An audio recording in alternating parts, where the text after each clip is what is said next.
Want to know how to use Canva through ChatGPT? Well, no worries. In this video, I'm going to show you an easy step-by-step guide on how you can do it. It's super simple and under a minute, so let's get straight to it. Now, first things first, simply open up your chatgpt.com website or just simply open up your application. So once you have done that, here you should be provided with ChatGPT's interface. Just simply open up a new chat and here you should be seeing the typing box or your prompt box.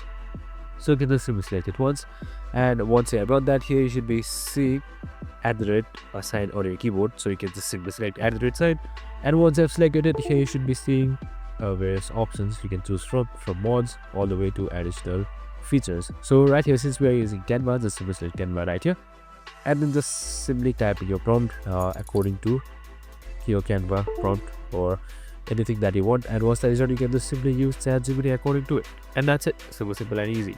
I hope this video helped.